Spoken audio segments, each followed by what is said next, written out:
In this video, we will examine how our software behaves under one of the most difficult scenarios in computational geometry: a real-time Boolean between two nearly identical moving spheres with almost coincident surfaces. Operations in this regime are notoriously unstable for many engines. Thin intersections, tiny deviations, and constantly changing positions easily lead to failures or inconsistent outputs. Here, the task is to show how MeshInspector handles this case in real time.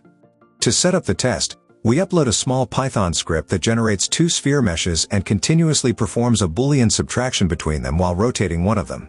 Under the Home tab, we open Python, load the script,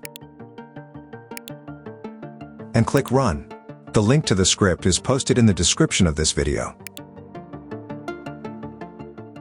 In the Information panel, you can observe key geometric properties of the active object, such as triangles and vertices. Even one of our simple spheres carries over 6,000 triangles. This means the intersection region will produce very thin and fragile triangles, which is a typical failure point for many other Boolean engines. The real-time Boolean dialog box clearly shows which object serves as the minuend, the surface we subtract from, and which one is the subtrahend, the object driving the subtraction. This distinction matters because every time the meshes rotate or slightly intersect, a new Boolean result must be computed from scratch, and the resulting difference is shown as a separate object.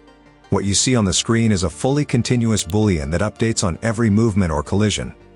And this is exactly what we do in this video. Now pay attention to performance.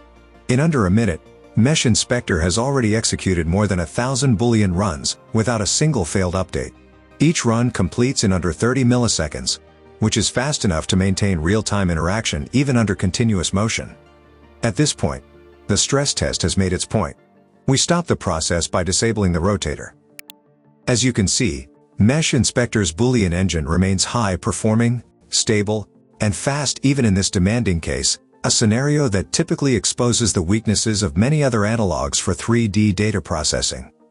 If you found this demonstration interesting, like and subscribe. More tests and helpful tutorials are coming soon.